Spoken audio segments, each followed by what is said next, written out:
வணக்கம் நண்பர்களே. 200 கோடியை ஆட்டையை போட்ட திமுகவின் முக்கிய புள்ளி தலைமறைவான மாஜி அமைச்சர் சற்று முன் பரபரப்பு.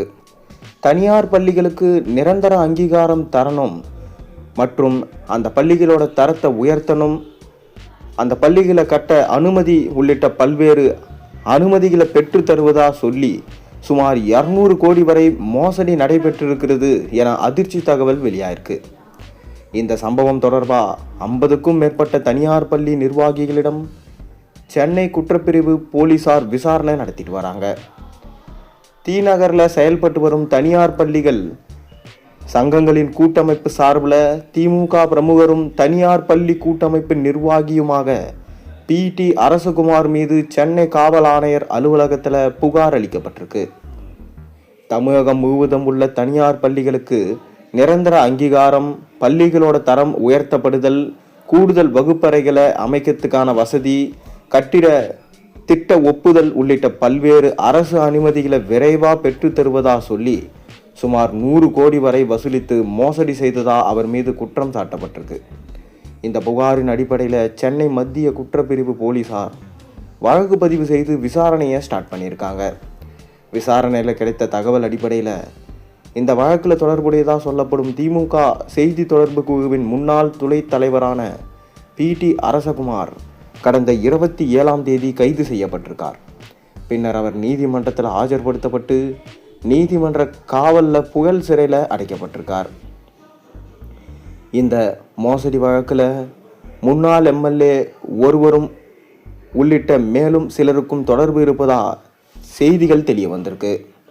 தலைமறைவாக உள்ள அந்த முன்னாள் MLAவை கைது செய்ய தனிப்படை போலீசார் தீவிர தேடுதல் வேட்டையில் ஈடுபட்டிருக்காங்க. சென்னை காவல் ஆணையர் அமல்ராஜ் வெளியிட்டிருக்க அறிக்கையில் தனியார் பள்ளிகளுக்கு அரசு அங்கீகாரம் மற்றும் பல்வேறு அனுமதிகளை பெற்று தருவதா சொல்லி சுமார் 100 கோடி வரை வசூலிக்கப்பட்டிருக்கிறது என FIR ரிப்போர்ட்டில் சொல்லப்பட்டிருக்கு. மேலும் இந்த வழக்கில் தொடர்புடைய மற்ற நபர்களை கண்டுபிடிக்கவும், பண பரிவர்த்தனையை ஆய்வு செய்தல் மற்றும் கூடுதல் ஆவணங்களை சேகரித்தல் போன்ற விசாரணைகள் தொடர்ந்து நடைபெற்று வருவதாகவும் சொல்லியிருக்கார். விசாரணையை விரைவடைந்த நிலையில் தமிழகத்தின் பல்வேறு மாவட்டங்களை சேர்ந்த தனியார் பள்ளி நிர்வாகிகள் தொடர்ந்து புகார் அளிச்சுட்டு வராங்க. போலீஸ் நடத்திய விசாரணையில் பல்வேறு பள்ளிகளிடம் இருந்து 25 லட்சம் முதல் 3 கோடி வரை வசூலிக்கப்பட்டதா தகவல்கள் வெளியாயிருக்கு. அதன் அடிப்படையில் தான் இந்த மோசடி வழக்கில் தொடர்புடைய மொத்த தொகை 200 கோடியை தாண்டும் என்ற சந்தேகம் விசாரணை அதிகாரிகளுக்கு ஏற்பட்டிருக்கான். இதுவரை 50க்கும் மேற்பட்ட தனியார் பள்ளிகளின் நிர்வாகிகளிடம் போலீசார் தனித்தனியாக விசாரணை நடத்தி வாக்குமூலங்களை சேகரிச்சிருக்காங்க. மேலும் மாவட்ட வாரியாக பாதிக்கப்பட்ட பள்ளிகள் முழுமையான பட்டியலை சமர்ப்பிக்கும்பாடு சம்பந்தப்பட்ட தனியார் பள்ளிகள் சங்கங்களும் அறிவுறுத்தியிருக்காங்க. இந்த மோசடியால் பாதிக்கப்பட்ட தனியார் பள்ளி நிர்வாகிகள் சென்னை காவல் ஆணையர் அலுவலகம் அல்லது சென்னை மத்திய குற்றப்பிரிவு அலுவலகத்தை நேரில் அணுகையோ இல்லை தொலைபேசி மூலமாகவோ புகார் அளிக்கலாம் என சொல்லப்பட்டிருக்கு.